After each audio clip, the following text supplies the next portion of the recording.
Yuk, mulai. Oke. Assalamualaikum warahmatullahi wabarakatuh. Kami di sini akan mempresentasikan hasil kerja dari kami, yaitu laporan praktikum manajemen pemasaran rumah makan Mem Kitchen yang beranggotakan saya, Andriko Valerajendra dengan NIM 2019-022-0122 dan teman saya, Andiko Putra Pradana, NIM 141. Andiko Putra Pradana dengan NIM. Ya. Lanjut.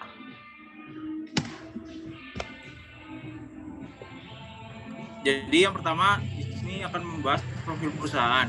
Sejarah berdirinya Mem Kitchen berdiri pada tanggal 10 Mei 2013. Pemilik usaha kuliner ini bernama Maya, yaitu yang sering kita panggil dengan nama Bunda.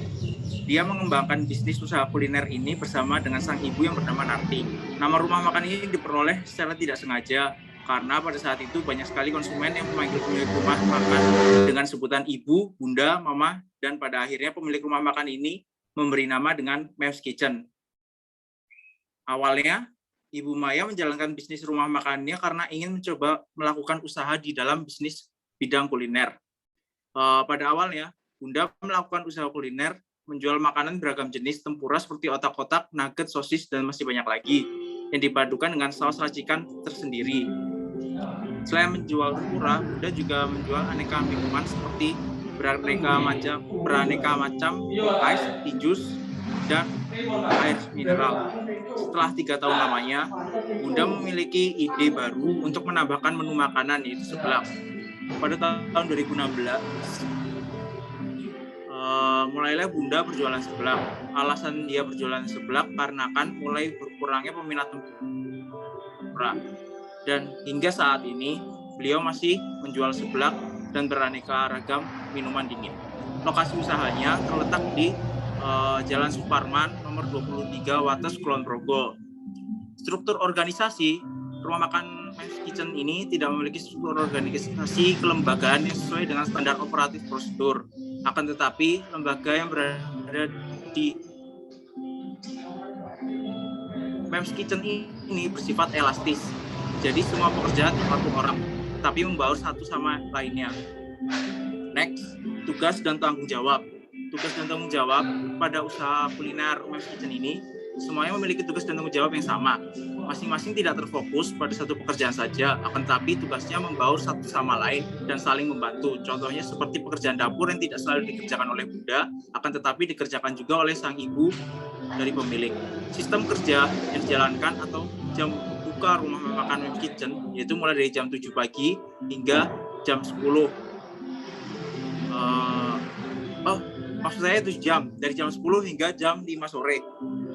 Biasanya tutup lebih awal apabila terjadi hal yang mendadak atau juga barang sudah sold out dalam waktu yang cepat.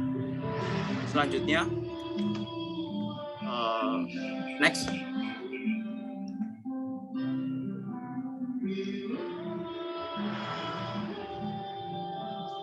Profil pemasaran. Pada profil pemasaran terdapat bauran produk. Bauran produk pada awalnya rumah makan ini hanya memiliki beberapa menu, di antaranya air mineral pop ice. Saya menjalani waktu tepatnya pada tahun 2016 mulai menambah variasi, yaitu seblak dan minuman yang lebih komplit. Terus ada bauran pemasaran. Rumah makan Mem's Kitchen ini merupakan satunya tempat yang dimiliki oleh Bunda. Dalam artian rumah makan Mem's Kitchen ini belum memiliki cabang. Selanjutnya ada bauran harga. Harga makanan yang dibanderol di rumah makan ini bervariasi, mulai dari tempura yang 2.000 dapat 3 sampai dengan seblak komplit hanya dengan 12.000. Sedangkan untuk minumannya mulai dibanderol dengan harga Rp500 untuk air mineral hingga 4.000 untuk pop ice dan nutrisari. Selanjutnya ada bauran promosi. Rumah makan ini menggunakan bauran promosi seperti mencatat nomor handphone atau bisa juga bertukar nomor setiap pelanggannya. Yang kedua ada menjemput mangsa atau menjemput bola. Yang ketiga yaitu strategi mulut ke mulut. Selanjutnya, ya di sini ada tabulasi kepuasan. Dapat kita lihat pada tabulasi kepuasan di sini hampir kebanyakan dari konsumen sangat puas akan keberadaan Mem's Kitchen ini. Hanya beberapa saja yang puas dan cukup puas. kebanyakan semuanya sangat puas. Dan selanjutnya akan dijelaskan oleh teman saya, Andiko.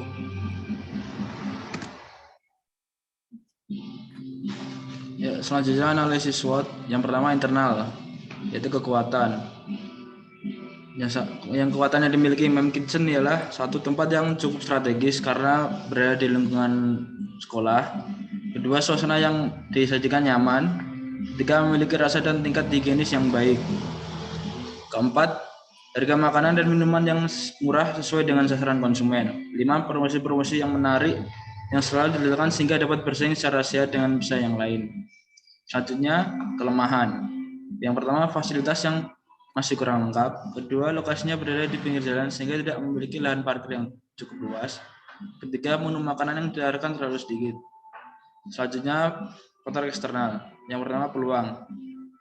Satu, banyak siswa dan mahasiswa yang datang karena promosi dari temannya. Yang kedua, banyak pelajar maupun masyarakat yang datang di waktu luang ataupun jam makan siang. Selanjutnya, ancaman. Yang pertama, harga dari bahan baku yang kurang stabil. Kedua, berubah dan berkembangnya selera dari konsumen. Ketiga, adanya pesaing yang lebih maju, baik dari aspek pelayanan, penyajian, maupun dari menu yang lebih bervariasi. Selanjutnya, strategi SO. Meningkatkan dan mempertahankan ciri khas pada makanan dan minuman agar tetap berbeda dengan yang lain. Yang kedua, mempertahankan dan menekan promosi yang lebih menarik untuk menarik minat konsumen. Selanjutnya, strategi ST. Yang satu, mempertahankan rasa dari masakan agar konsumen tidak kecewa. Kedua, tetap melakukan pelayanan yang terbaik agar bisa bersaing dengan pesaing lain. Ketiga, menstabilkan harga makanan dan minuman. Selanjutnya, strategi WO. Yang satu, melengkapi fasilitas yang belum tersedia. Kedua, menambah variasi menu makanan agar konsumen tidak bosan. Selanjutnya, strategi WT. Yang pertama, meningkatkan kualitas dari sisi pelayanan, fasilitas, dan kenyamanan lokasi. Yang kedua, menambah inovasi-inovasi seperti menu baru, diskon akhir pekan, dan sebagainya, agar tetap bisa bersaing dengan pesaing yang lain.